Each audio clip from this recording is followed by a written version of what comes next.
بسم الله الرحمن الرحيم الحمد لله رب العالمين ولي المتقين نكال الظالمين أشهد أن لا إله إلا الله الملك الحق المبين محمد رسول الله صادق الوعد الأمين اللهم صل وسلم وبارك عليه وعلى آله وصحبه وأتباعه أجمعين.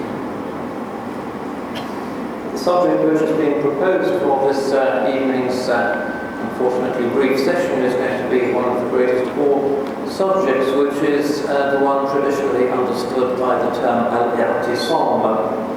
Al-i'tisam, that is to say, holding fast, and in the case of Islam, holding fast to al-urwat al-wuthqa, the firmest handhold, which is in this context to be understood as the sunnah of the chosen one, sallallahu alayhi wa sallam. Allah subhanahu wa ta'ala says, وَأَعْتَصِمُوا بِحَبْلِ اللَّهِ جَمِيعًا وَلَا تَفَرَّقُوا. Hold fast to Allah's rope altogether and do not be divided. And this i'tisam is that which brings to us isma. The root is connected in Arabic, holding fast, grabbing onto something, is the same as being protected from something else. The ship anchors itself and is thereby protected from the waves. We hold on to something that is perhaps hoisting us from a burning building, perhaps it's a helicopter taking us to safety, and we engage in i'tisam. Why? So that we can have isma, protection from the alternative. Allah subhanahu wa ta'ala is the source of all isma. Allahu ya'simuka minan nas. Allah subhanahu wa ta'ala is the one who protects the Holy Prophet sallallahu alayhi wa sallam from the people. Just as the prophets are divinely protected from the shaitan, which is the meaning of the isma of the anbiya alayhimus salam, the divine protection from sin. The Holy Prophet sallallahu alayhi wa sallam is ma'asum, is protected from ill. So when we hold fast to his sunnah sallallahu alayhi wa sallam, we are holding fast to that which will give us a protection. And the protection in this age is more urgent than that in any earlier age. If you all think back to your grandparents' time, and what the nature of the fitnas were for young people when they were young, and compare them to the fitnas which young people are confronting today. And remember that this is not the case just here, but it's the case throughout the world, because this balwa, this calamity is universal, like a tidal wave that has swept the entire globe. You will realize how urgent is our need for this isma, for this protection. And the protection is from the shaitan. And the shaitan's kingdom is the hawa, which is within ourselves. The shaitan has no natural place in Allah's creation. Without human ill, without human wickedness, Allah's creation is simply a set of signs which all in their way, some terrifying, some beautiful, point back towards the perfect creativity of Allah subhanahu wa ta'ala. The domain of the shaitan is in the human soul. And because the human being is Allah's Khalifa upon this earth, and he is capable of ifsad, and he is capable of safka dima, corruption and of shedding blood. Therefore, when the shaitan enthrones himself in the soul of Bani Adam, that is when we can become his instrument and the world is corrupted. This was the objection of the angels. أَتَجْعَلُ فِيهَا مَنْ يُفْسِدُ فِيهَا وَيَسْفِكُ الدِّمَاءِ.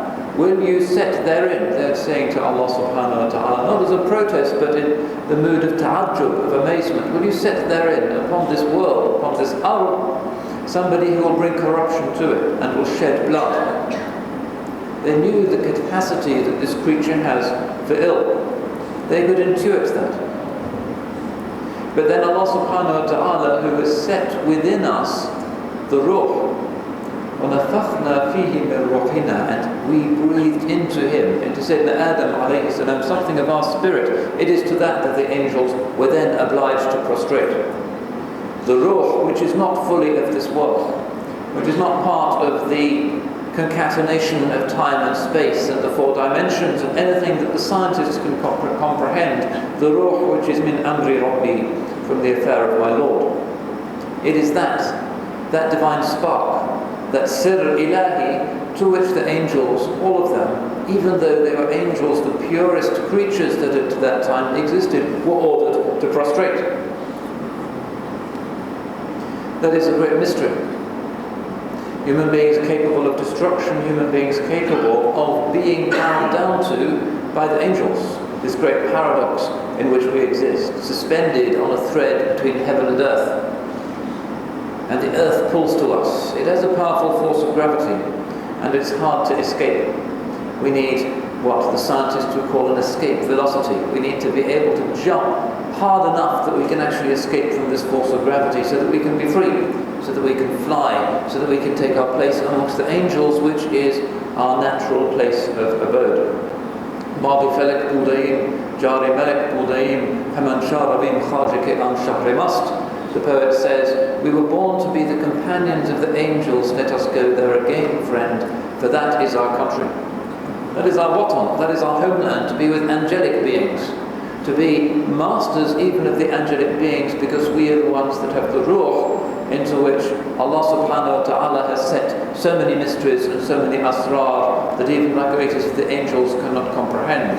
And the most perfect manifestation of ruh in this extraordinary world of space and time, which is the stage upon which the human drama unfolds, the most extraordinary ruh was whose? The ruh of Sayyidina Muhammad sallallahu alayhi wa sallam. And it was at the moment when the angel said, لَوْ تَقَدَّمْتُ لَاحْتَرَقْتُ, were I to go further, I would burn up. When he reached sallallahu alayhi wa sallam the maqam of Sidratul Muntaha, and even the greatest of the angels, Jibreel alayhi salam, greatest because he is the one who is singled out to bring the greatest message, which is risala to humanity, he was the one who could not go further, but Sayyidina Muhammad sallallahu alayhi wa sallam goes further. And at that point, it becomes clear to creation, those who have a look and an understanding, why it was that the angels could prostrate to him. Why? Because he has this force within him that can escape from the gravity of dunya and that can fly in spaces which we cannot imagine. Such was the greatness of Sayyidina Muhammad sallallahu alayhi wa sallam. An unimaginable greatness. What a soul was his, that Allah's word, which is the uncreated word of Allah subhanahu wa ta'ala, which, had it been sent down upon the mountains, would have made them crack and break. لَوْ أَنزَلْنَا هَذَا الْقُرْآنَ عَلَى جَبَلٍ لَرَأَيْتَهُ خَاشِعًا مُتَصَدِّعًا مِنْ خَشْيَةِ اللَّهِ. A book, Allah's eternal speech, that unimaginable thing from beyond, would shatter anything in this dunya, but where did it come in this world? نَزَّلَهُ عَلَى قَلْبِكَ. He sent it down upon your heart. That tremendous weight which would have broken the angels, which would have broken the mountains. إِنَّا سَنُلْقِي عَلَيْكَ قَوْلًا ثَقِيلًا. We shall send down upon you a heavy word. And the experience of wahi was incredibly hard for him, sallallahu alayhi wa sallam. وَلَقَدْ رَأَيْتُهُ, this is in Bukhari, said Aisha, who was witness to this, لَقَدْ رَأَيْتُهُ يَنزِلُ عَلَيْهِ الْوَحْيِ فِي الْيَوْمِ شَدِيدِ الْبَرْدِ وَإِنَّ جَبِينَهُ لَيَتَفَصَّدُ عَرَقًا. I saw the revelation descending upon him on a very cold day, and then his brow would be pouring with sweat. That was the heart, that was the ruh, which was the only thing in this creation which it was possible for Allah's own kalam in its infinity to descend. Wallahu ya'simuka minan nas. Allah subhanahu wa ta'ala will protect you from people. Why? Because you are not as others. Visibly you seem to be amongst them, but within you there is this extraordinary ability to carry the infinite. The Holy Quran itself, Kalamullah al-Qadim, comes upon your heart and you spread it to others. And yours is the secret of Laylatul Qadr. Yours is the secret of this extraordinary disclosure, this tanazzul, this unimaginable mixture of the infinite and the finite comes down upon your heart, sallallahu alayhi wa sallam, upon your heart alone. This is the mystery of the ruh. We can't imagine what that is. For us, this is just words. It sounds interesting. What it means for the infinity of Allah's speech, for that great weight to descend upon a human heart, we cannot imagine. We cannot imagine what it was for him to see the angel, to be grabbed and squeezed by the angel in Ghar Hira. We cannot imagine the extraordinary power of the presence of the divine. But this was his maqam sallallahu alayhi wa sallam, the chosen vessel for the eternal word. So when we make i'tisam, when we hold fast to this rope, we are participating in this extraordinary isma that Allah subhanahu wa ta'ala has given to the best of His creation. In some tiny degree, we follow 1/1,000,000th of the sunnah and we feel so pleased with ourselves, we will receive some tiny share of that isma. To the extent that we put on the suit of armour that is the sunnah of the chosen one, sallallahu alayhi wa sallam, we will have some share in the secret of Wallahu ya'simuka minan nas. Allah protects you from people. To the extent that we decide not to bother, and that we go out into the world and we don't wear the suit of armour that day, and we're lazy about our prayers, we're lazy about our tahara, we're lazy about our tongues and our thoughts about others, and we're just lazy following this thing that we think is so great, which is the self, preferring that to the commands of Abdal Hakim. To the extent that we leave the suit of armour at home, well, it's like taking a chance on the roads. You go out on the streets here, and you're riding your motor scooter, and you decide that you're not going to bother with your helmet. Maybe Allah's qadr is that you'll be safe, but if you were smart, you'll be wearing it. So to the extent that we make i'tisam, that we hold on to this extraordinary force, we will be protected. And this is an age in which the shayateen are openly walking the streets, and the awliya have been given something from which we have been protected in a strange way, because they can see things that we cannot see. They can see the darknesses that are now abroad, the arrogant forces that are now proclaiming themselves and that are now enthroning themselves in the souls of Bani Adam. This is an age in which there are many shadows and very few lights, in which everybody is obsessed by dark things, by turbulent things, by ugly things, when art is a celebration of ugliness, when music sounds like madness, when everybody is enraged, and yet this is what we are fascinated by. And the number of people who are attracted to the light, where it can still shine, where it still appears, is becoming smaller and smaller and smaller. But we need to give ourselves a chance. We need to put ourselves in a place where that light is likely to shine. And the only way that remains to humanity, to the billions of Bani Adam who walk this earth at the moment, and to the jinn who walk this earth at the moment, is al-i'tisam bi sunnati Mustafa sallallahu alayhi wa sallam. There is no other way. There is no other way. And those who do it, and those who turn away from the stupid fashions of the age, and the egotism of the age, and the darkness of the age, and the unhappiness of the age, and hold on to this most unfashionable, most unpopular thing, he is the one who has held on to the firmest handhold. Istamsaka bil-urwati al-wuthqa, la infisama laha. He has held on to the firmest handhold which shall never break. Now this is the way of the Muslims. Why is it, we sometimes ask, that Allah subhanahu wa ta'ala has given us the particular architecture of the Sharia as the appropriate religious response to the trials of this age? The ulama say, and the ulama of Tariq say, that in earlier ages, earlier Shari'as were simple. The Sharia of Sayyidina Ibrahim alayhi salam was simple.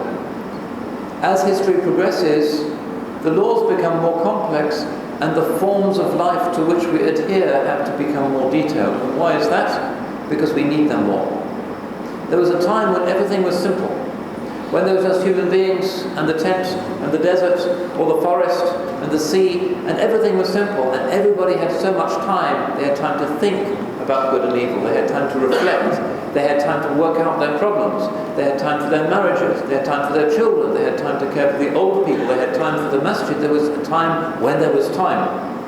But as things move on, as there is this barakah in waqt, everybody's rushing, everybody's racing. They want things to be fast. They want fast holidays, they want fast food. There's no barakah in people's waqt. They're promised so much, but they have less and less time in which to enjoy the things that they're promised, and so they're always stressed out. rushing for the next opportunity to spend money that they're wasting their lives saving up. And as a result, everybody is panicking, everybody is stressed out, everybody is finding therapists of one kind or another, and the whole system which promises happiness is promising stress. Instead of feeling comfortable and secure because we have such wonderful healthcare and there are no wars, instead we're constantly agitated. Agitated about things that never used to trouble us. Agitated about status, for instance. Psychologists are always talking about status anxiety nowadays. One of the most common reasons in my country where people go to see counsellors is because of status anxiety. In other words, they think, I'm now 35 years old. Other people I see who are 35 years old have cars like this, houses like that, wives like this, send their children to schools like that, and I haven't achieved that, so they get sad. Now they may have incredible things compared to what, say, their grandparents or great-grandparents have, but they're not happy with those things at all. Why? Because those things are themselves just things. Things of dunya, things that will pass away. What is important in those things to them is not what they are in themselves, but whether they are keeping up with the march of time and getting what other people in their world also have. In other words, hasad is eating away their happiness. They're envious and they're anxious. And this is one of the madakhil, one of the points of entrance that the shaitan has into the human soul. Somebody works overtime, doesn't see his family in the evening for a year. Why? Because he really thinks that at the age of 40, in a particular company, he should be driving a Porsche four-wheel drive, for instance. That's all he thinks about. That's all he dreams about. His friend has got one, he has to have one. Porsche four-wheel drive, when he gets it, adds to his anxieties. He's worried about the security system. He's worried about leaving it in the car park. Has it got scratched? Will he always get the spare parts? And it gets older, so he needs another one. But the car is still a car. It doesn't get through the traffic jam any faster than any other car. As a car, it's a car. It gets from A to B the same speed as other cars. But he spent a whole year losing time, agitating himself, cultivating heart disease and who knows what else for something that doesn't benefit him. Why? Because of the status anxiety. And most of what energizes people in the modern world is precisely that. It's not the quest for happiness, it's a quest to keep abreast of everybody else. And progress is simply an endless competition between people who already have everything that human beings need to keep them happy. You can see probably in about the year 1920, on the agenda of progress, that was when people had basically what human beings need to make them as happy as they need to be. The basic things of human life were present at that time. Everything since then has been the chasing of things that simply add to their anxieties. What a waste of time. And at the end of people's lives, when they look back on it all, they think, that went by very quickly. I haven't got much left. They're sick, the doctor has given them the bad news. They're looking back on it all, and they don't think, I wish I'd bought another car like that. They never think that. They think, I wish I'd spent more time with my children. I wish I'd been more considerate to my wife. I wish I'd visited my parents more often before they died. I wish I'd visited that relative who was living in Sabah or somewhere and I never bothered to go and see them. I wish I'd done those things. And the thing they most wish was that I wish I'd made tawbah properly and actually got my prayers right. I wish I'd studied fiqh when I was young so that I could be sure for the rest of my life when I did my wudu, I was actually doing it right. I wish, but by that time it's pretty late. Allah subhanahu wa ta'ala is merciful. يُقْبَلُ تَوْبَةُ الْمَرْءِ مَا لَمْ يُغَرْغِرْ. The penitence is accepted until he gives the death rattle. That's Allah's generosity. All of that can be wiped out, but what a tragic way to spend one's declining years. I was ruining my life, getting anxious, destroying the environment, filling the streets with stupid traffic and filling the world with stupid buildings. Why? So I could get more anxious. And back in the village, probably they're smiling more than I am, even though I have the big car. So what's it all about? This is the trap of the modern world. And where Allah subhanahu wa ta'ala is promising us isma, protection, He is promising us sa'ada, or happiness. How many of our modern toys did the Holy Prophet sallallahu alaihi wasallam have? How many phone calls did he make? How many faxes did he receive? How many DVDs? What exactly? The most simple imaginable life. And yet all of the hadith, in the hadith of Ma'bad for instance, people used to go to the Holy Prophet ﷺ just to look at his face. Why? Because he was taliq al-wajh, he had the nur of joy and happiness shining from his face. Despite having things that to us would be unimaginable stresses, beginning a new religious episode in the history of mankind is the biggest responsibility any human being can have. To have this qawl thaqeel, this heavy word sent down upon his heart, is an incredible powerful thing. To be sweating when the revelation comes, the hassles with Quraysh and the jihad and the attacks on Medina and the possibility of complete destruction, but still nobody was abshar, nobody had more smiles on his face than the Rasul sallallahu alayhi wa sallam. And why? Because he had what all human beings need, which is al-qalb al-salim, the sound heart. The very thing that made that heart and that ruh so perfect that it could receive the weight of revelation was the heart that enabled him to proceed through all of those trials in a state of inward calm and tranquility. And that's what we need. That's what we all crave. One little bit of calm is something we crave more than all of the mobile phones in the world. Because what we are is what we are. We are only our bodies and our souls. We are not the things that we own. We don't take them with us into the grave. They're just stuff that might benefit us, might harm us, but they're not part of us. What we really need is for the body-soul equilibrium to be sound, and then we'll be happy. Even if we don't have the phones and all of the other stuff, then we'll be happy. Every human being, if he stops to think, if he just stops doing whatever it is that's distracting him for 5 minutes and thinks about what makes him happy, really happy, will recognize that what he needs is to be at ease with himself. And this, the source of this is what? It is remembering that this dunya is a place of danger, and a place that we're going to leave pretty soon, and a place where tragedies happen, and that the only thing that really brings meaning and blessing and barakah to it is dhikrullah subhanahu wa ta'ala. And that is what allows us to deal with it and to cope with it. بِذِكْرِ اللَّهِ تَطْمَئِنُّ الْقُلُوبُ. By the remembrance of Allah do hearts find peace. Hearts don't find peace by being at the wheel of the new 4-wheel drive and feeling really big because everybody else is looking at you and thinking you must be a big shot. That agitates the ego, but it's not a real calm, it's not a real pleasure. It's just a way of protecting you in this demonic isma from feeling inferior. That's all it does. Travelling first class in an aeroplane, does the aeroplane arrive any faster just because you're at the front of it? Not really. You still get from A to B, and if the plane is delayed, you're delayed if you're in first class or if you're in economy class. Why do people do that? Because they want to feel that they're not in economy class. Maybe there's a few extra inches of legroom, maybe it makes a little bit of difference, but why all of those thousands of ringgit they pay extra? Because they want to sit there in a big seat like Fir'aun and feel superior to the other people in the back. That's what they're paying for, so that they can enjoy the experience of everybody else's hasad. Well, somebody sent me a ticket, it was one of the Gulf governments, to go to America and back, and they sent it to me on first class on their airline, and I looked at the receipt and they paid £13,000 sterling just for a return ticket across the Atlantic. And what did I get? I just got a big seat and a bit more headroom, and everybody's kind of very polite to you and pretends that they really respect you because they get trained as airline hostesses to massage your ego, and that's it. And you pay an extra $12,000 for 6 hours for that. That's the power of the nafs, that's the power of the ego. And those parts of aeroplanes are really busy. They're really full.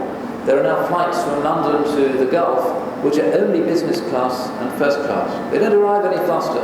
They're not cancelled any less often, but everybody there is very pleased with themselves. And this is a nafs al-ammara bis-su' that is making them pay so much and work so hard, and for what? Just for ego. And that's a great way of ruining your life simply because of a certain type of anxiety about your status. And that's a really stupid way of spending these very few decades which we have on this planet before we end up down in the hole in the ground like everybody else. It's not first class or economy class, it's the hole in the ground.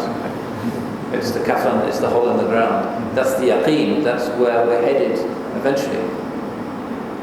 So So we need to think a bit carefully about this, and we need to think about how we can get out of this trap that we're in, envying people who are richer than ourselves, hoping that we're envied by people poorer than ourselves as we drive along or whatever it is that we're doing, wasting our life in this stupid trap. Shaitan has us by the throat and we can't do anything about it. How do we escape from that? There are other patterns of life. The pattern of life that the shaitan within wants us to conform to is for us to be puppets being manipulated by the darkest principle, like the shadow puppet, the wayang pullet, and the puppet master behind the screens, for most people nowadays, is actually the shaitan. And their ruh is not activated. They're doing exactly what the advertising men have told them to do, and what the latest series on television have told them that they should aspire to. And the kids are wearing tight jeans, they can hardly sit down, they certainly can't pray in them, and it's really uncomfortable. Why are they suffering? Because some marketing man has decided that this year is going to be the year of the drainpipe gene, and they all conform like robots. And who is the Dalan, the man who's making the puppets go? It's some guy in a business suite in Chicago who is smoking a cigar and deciding how we're going to suffer in the coming year. It's not very smart to be a puppet of people like that. It's not very smart to be a puppet of a system that is all about ego and darkness and shaitan, and that ends up destroying the planet as well because it's so wasteful.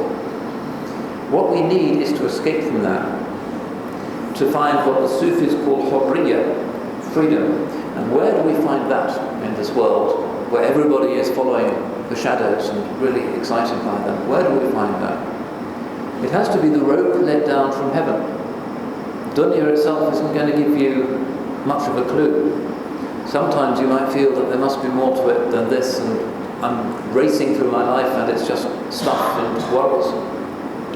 Allah subhanahu wa ta'ala, in His mercy, who wishes us to be happy, su'ada, and to go to the abode of sa'ada in the next world, for which we were created, the anticipation of the end of time, of what we were in the garden at the beginning of time. Wallahu yad'ukum ila dar salam. He calls you to the abode of peace. That's where He wants us to be. And the qalb salim, its abode is dar salam, the heart that is at peace. Its place is the dar salam, the final abode, and that's what it has already prepared for itself in its own soul, and that is its natural abode after death. But the heart that fills itself with the fire of ego and desires and is envious and backbites and steals and takes bribes, burning itself up. What is this destination in the infinite realm? It's going to be another kind of fire. And this is the fire that we've really lit for ourselves. What a stupid thing to spend our few decades in this world busily lighting a fire that we're going to spend eternity suffering. Not very smart. Wallahu ya'simuka minan nas. Allah preserves you from others, and this i'tisam, which gives us the protection from the hasad of the hasideen and all the bad stuff that's out there in this dunya, shayateen al-insi wal jinn, and all of those bad things that are physical and that are spiritual, all of those bad, envious things. What is it that's going to protect us from that? Al-i'tisam, holding fast to the sunnah of the chosen one, sallallahu alayhi wa sallam, in all of its size and scale and difficulty and magnificence. That from the very basic things that you do, you go into the bathroom and the ego might want to do something. The sunnah tells you there's certain boundaries. The way you eat, the ego might say, well, lie down, eat with your left hand, eat whatever you feel like eating. The sunnah gives you certain boundaries. In everything you do, from the adat to the ibadat to the mu'amalat, in every aspect of life, you are told that there is a way of doing things that is from your hawa, from your ego, and there is a way of doing things that is from He who went beyond the point beyond which even the angels can't go. You follow Him, or you follow the one who's down there. You follow your better side, or you follow that side of you that you're all too familiar with, because all too often it defeats you. That's the choice. Today we've guided him to the two paths. Every human being can follow those two things, and in the case of Islam it has a practical sense. Some religions, some spiritual contexts, if you make tawbah or the equivalent of tawbah, repentance, you just think, I'm now going to be good. But that's not enough. How to be good? What are the boundaries? What is a legitimate and a non-legitimate financial transaction? What is a legitimate and non-legitimate way of being with one's wife? What is a legitimate and non-legitimate way of praying or making dhikr or entering a sacred space or any of those important things? Left to our own devices, in other words, if we invent our own sunnah, invent our own sharia, it's going to be full of our own ego and the stuff that we want to do. Inevitably. Either we follow a sunnah that we ourselves make, with all of the rubbish that's within us, or we follow the sunnah of the best of creation, sallallahu alayhi wa sallam, and we know what he was, and we know the great rank which his Lord granted him, Sahib al-Mi'raj, the one who was taken up on that extraordinary journey. Why? Because he was already, in his inner being, lighter than air. This is what our souls crave and desire.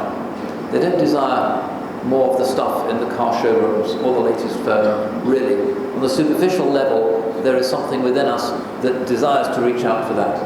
Like the little 2-year-old child who sees the sweets on the supermarket shelf and grabs and grabs and grabs and can't stop grabbing and has no means of differentiating. Religiosity is about maturity and growing up. Seeing things, assessing them in a cool way and saying, I don't actually need that. But we cannot do that unless we have these boundaries. We can't do that because dunya is complicated and the nafs is treacherous. And the shaitan has a kaid, a trick, and he can sometimes persuade us to do bad things by giving us reasons to do them that sound as if they're good. And we've all had that experience. We end up doing something really bad, telling a lie or some stupid thing, or engaging in some dubious practice, and beforehand we've managed to rationalize it as being in some way ethical. And afterwards we can see, well, it's just the shaitan fooling around with me, and I allowed myself to be fooled around with. If we're going to escape from that trap, we have to have an alternative lifestyle. And the sunnah is the alternative lifestyle. Where else are you going to find one in this age in history? And the sunnah is there, and in Allah's mercy is there in great detail.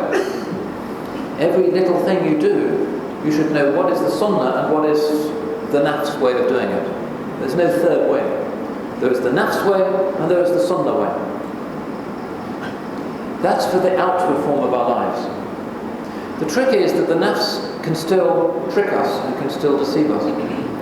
The nafs can get us to do things that seem to be religious but for a reason that's polluted. I'm sitting at home, I'm watching football on television, I hear the azan, I go to the mosque. Do I stop to consider what percentage of that niyyah is because I want to worship Allah subhanahu wa ta'ala and to experience the blessings of worshipping as the Holy Prophet sallallahu alayhi wa sallam prayed, the beauty of the prayer? What percentage of it was that people might not think so much of me if they don't see me very often in the mosque? To what extent, what percentage of it is that I want to feel good about myself as a really pious person, and I enjoy that sense of feeling better than other people, so I'll go to the mosque so I can tell myself I am indeed a better person. So many things that if we engage in this muhasabah we can identify as negative tendencies. How often do we do that? So even if we're practicing these outward forms, that's not the same as i'tisam, holding fast to the sunnah, it's only outwardly. And we all know, sadly, there are people who seem to practice the religion much better than we do, who are actually horrible people. They're in the mosque of Fajr every day for a year. When it comes to a business transaction, you entrust them with some money and you never see it again. This can happen. This is وَخُلِقَ الْإِنسَانُ ضَعِيفًا. Human beings have been created weak. We all know that we have not to judge by appearances. And in Islam we don't judge by appearances. Alhamdulillah, we see somebody adorned externally by the beauty of the sunnah. That doesn't automatically mean that we say, here is the password to my internet bank account, so you can have it just in case I forget it. We don't automatically do that. Because we know خُلِقَ الْإِنسَانُ ضَعِيفًا. So as well as this outward i'tisam, there must be something within. And that's what we're missing, we Muslims today. There's no shortage of people who are conforming outwardly to the sunnah. If you go on the Hajj, for instance, mashallah, 3 million people all following the sunnah, all doing tawaf, all in their ihram. Does that really mean when they go home that they're going to be angels? Are they all angels? Are we all angels when we do that? We know that we do bad stuff, and that's خُلِقَ الْإِنسَانُ ضَعِيفًا. How can we sort ourselves out inside so that we're not effectively wasting our time by going to the mosque for the wrong reason? One of the Salaf realized in a moment of introspection that for 20 years he had been praying in the front row of his masjid because he felt that he was one of the best people in the Jama'ah, and that was his appropriate place to be. And he realized that he was there, not facing the Qibla, but facing the Qibla of his own ego. So he forced himself to repeat every one of those prayers. He thought those prayers are no good. Outwardly, Allah in His mercy can accept the outward form, but inwardly, what an ugly thing it is that I'm serving up to my Lord. Going to the King of Kings, offering Him the gift, and the gift is just the little prayer, and actually it's kind of dirty and ugly when you unwrap it, you see it's a smelly, ugly thing. What a stupid thing to do. Maybe it would have been better for him to pray at home and preserve his ikhlas. So it's not as easy as some of us think. We just follow all of the rules in the books, a million rules, and I'm the best person. Not as simple as that. So what we need to do, as well as doing the easy thing, which is the outward thing, and you could even train a robot to follow the sunnah, maybe one day they'll do that. Maybe if imams' salaries get any higher, then the ministry will say, this is a high-tech society, let's have a robot imam instead. He'll be hafiz, he'll never forget in the prayer, and he'll always know all of the rules. That wouldn't happen, because alhamdulillah we have the sunnah to protect us from such madness and such stupidity. But the heart, the human heart, technology can never do anything about that. In fact, it usually ends up distracting it. How can we reform the heart? Reform the heart to internalize the sunnah. The secret of it is mahabbatullah wa rasulih, to love Allah and His Messenger. The outward form without the inward love is just the outward form. It's like Malaysia, you have the greatest fruit in the world, opening the fruit and finding inside there's nothing, or it's gone rotten. What's the good of it? The form is only there to protect what's inside. The form of the prayer, the rak'ah, the sujood and the ruku' is nothing in itself. It's only there in order to give you the khushu' in the prayer. If you're going through the outward form but the inward sunnah's not there, then what is it exactly? Maybe it's good for the health, perhaps. Keeps the knee joints young when you're getting older, has a few benefits, but really a big effort for not very much. So how can we make the heart prostrate? How do we do that? Mahabbatullah wa rasulih. The inward transformation comes from love. Don't just go through the motions in front of the distant Rabb al-Alameen, but have that love in your heart. And that love is not something that you can really find from a book. It's not something you can just tell yourself, I will love Allah. Any more than you can say, I will love such and such a woman. It's impossible. If you go to a woman and say, I've decided to love you, she'll send you away as if you're kind of mad. It's the same in religion. You can't decide to love Allah subhanahu wa ta'ala. It's something outside your control. It's something that Allah subhanahu wa ta'ala places in your heart. And the prayer is just us raising up our hands saying, Allahumma rzuqna hubbak. Oh Allah, bestow your love upon us. Wa hubba man ahabbak. And the love of those who love you. Wa hubba kulla amalin yuqarribuni ila hubbik ya Abdal Hakim. And the love of every action which brings me closer to your love, ya Abdal Hakim. If we make that dua, and our hands are filled with Allah's ijabah, with His response, then we'll really start to see what Islam is about. Outward form's easy. The inward form, where we really come to glimpse some tiny percentage of the greatness of the ruh of the Mustafa sallallahu alayhi wa sallam, whose title was Habibullah, Allah's beloved, who reached that high ultimate stage of Qaba Qawsayn aw Adna because of the love that he had for his Lord. It was the love that was the engine, the buraq of the Mi'raj.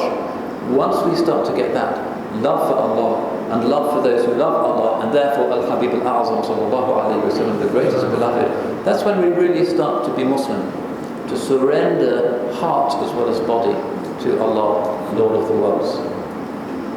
And that's something that is within, and something that we can't command. A king, a president, a sultan or a ruler can make you perhaps bow down before him and go through the protocol, but he knows that he can't control your heart. He doesn't know what's going on in your heart. The heart is where religion really exists. And that's why the Quran came down upon his heart. And with the ayah with which we began, نَزَّلَهُ عَلَى قَلْبِكَ. And the heart is the great mystery. This is the lughs, the mu'amma, the unknowable, unfathomable thing. Who can explain the human heart? What we can do, since we can't control it, is to go through the outward forms with sincerity, watching our intentions, holding on to the outward forms of the sunnah of the chosen one, sallallahu alayhi wa sallam, hoping and praying that Allah subhanahu wa ta'ala will bestow His love upon our hearts. Like the man in the desert, and it's raining, and he needs water for his flock. He can't make the rain fall. A little desert man, what can he do to make the rain fall from the clouds? He's completely helpless. But he may have a certain experience of knowing where the rain might fall. So he takes the flocks to a place where he hopes the rain will fall. That's what we do when we come to the masjid. We don't come to the masjid knowing that that will bring Allah's reward. But we come to the masjid in the hope that this is one of the mawatin al-ijab. This is one of the places where Allah may bestow His acceptance upon us. He is infinite, we are finite. He is al-qawi, He is the strong, we are weak. We can't really do anything about our inward life and the mess that is our spirituality. But Allah subhanahu wa ta'ala, because He is Rahman and Rahim and Rashid and Hadi and all of those beautiful names, can send that iman to our hearts. Allahumma habbib ilayna al-iman. Make iman precious and beloved to us. And that's what we do when we come to the masjid. And that's what we do when we follow the outward forms of the chosen one, sallallahu alayhi wa sallam. That doesn't make us awliya. That doesn't make us prophetic people. That doesn't make us good people. But it does mean that we're like the desert man standing in the right place. So if the rain comes, we're ready for it. So may Allah subhanahu wa ta'ala make us people who are mukhliseen and khashi'een and muti'een, and that are not just adorned outwardly by the beauty of the sunnah of the chosen one, sallallahu alayhi wa sallam, but have some fraction of the light that Allah subhanahu wa ta'ala shone upon His heart in our hearts, inshaAllah, so that by that light we can live and we die. Wa akhiru da'wana and alhamdulillah rabbil alameen. Wassalamu alaikum wa rahmatullahi.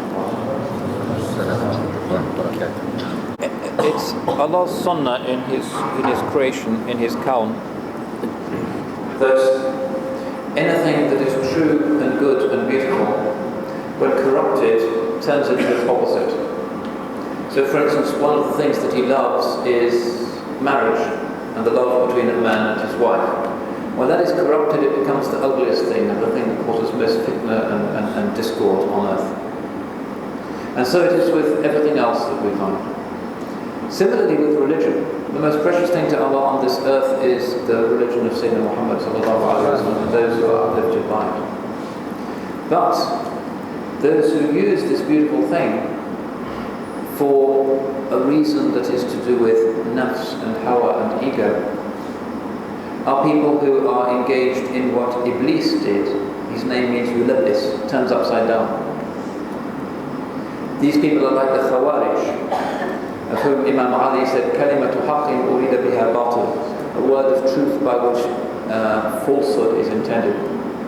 So people who outwardly seem to be conforming, but who don't seem to be better people as a result, who seem to be full of anger, judgmental attitudes, hostility, envy, resentment, insecurity, a desire to get their own back on people. People who seem to be made uglier by their practice of religion rather than more beautiful.